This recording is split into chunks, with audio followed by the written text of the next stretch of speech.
All right, let's talk football.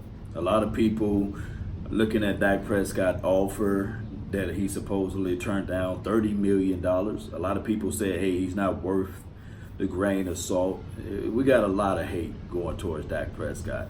And I can see some angles of it, especially from the national media, all the way, it trickles all the way down to the common Cowboys fan.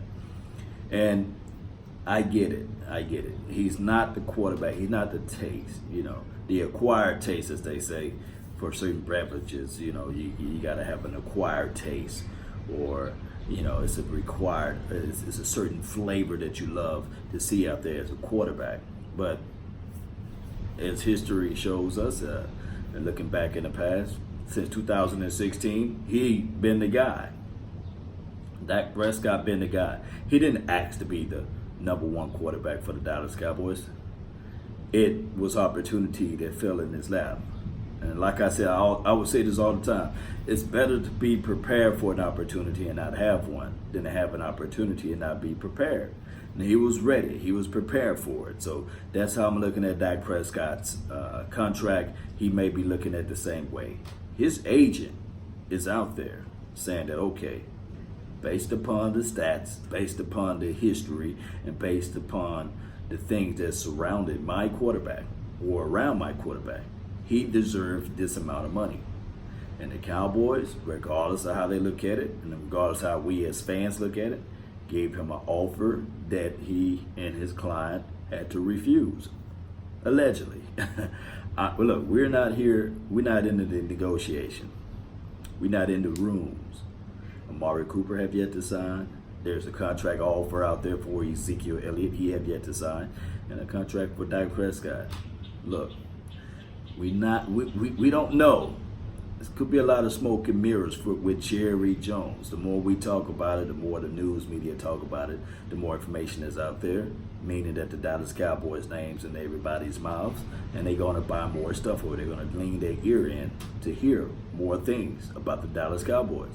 Now, when we start talking about analyticals and antics and things like that, it's crazy. I've heard on ESPN, oh man, Baker Mayfield make the best throws of all time. And we hear Daniel Jones making the best throws of all time. And this is preseason. Of course, we hear the Kyler Murray story. Oh, the best throws ever seen before in history. And Dak Prescott, he goes for 4 for 4. And then you hear the analysts say, okay, that last pass, though. And this was on ESPN, so it getting echoed down through throughout all of my comments sections. Oh, Dak Prescott would have thrown an interception. But I remind a lot of people that even the greatest catch of all time, the Hail Mary, should have been, what? An incomplete pass. The ball was too low. It was too short. My guy, Drew Pearson, had to reach down and grab and pull that ball up to him. Or we can move fast forwarding into, like, we can talk about this too, Eli Manning. I mean, one of the catches, one of the balls was caught on a player's helmet, for crying out loud. But you never hear the slander, the slant towards the vile or the evil sides of throws, unless he plays for the Dallas Cowboys and we're number 4. It's crazy.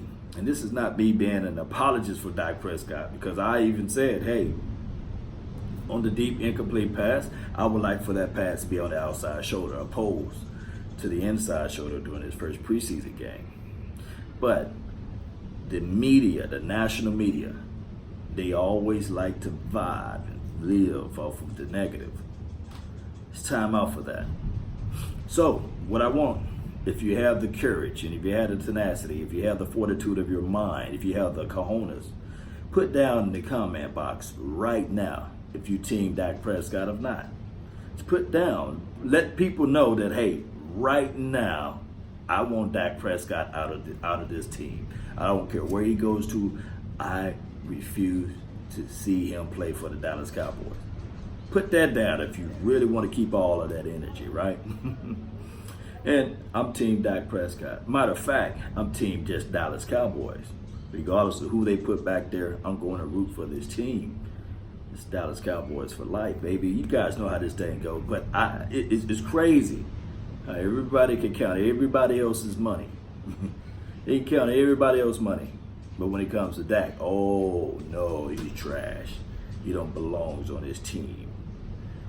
How dare him, They want to count everybody else's money. Oh, it was a nice deal for Aaron Rodgers. It was a nice deal for your boy.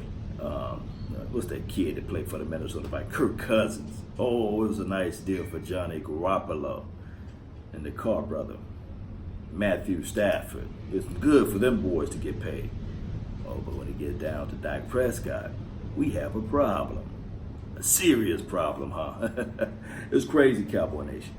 All right, so that's been all the time that I want to share with you guys on that particular topic. I really appreciate each and every last one of you all.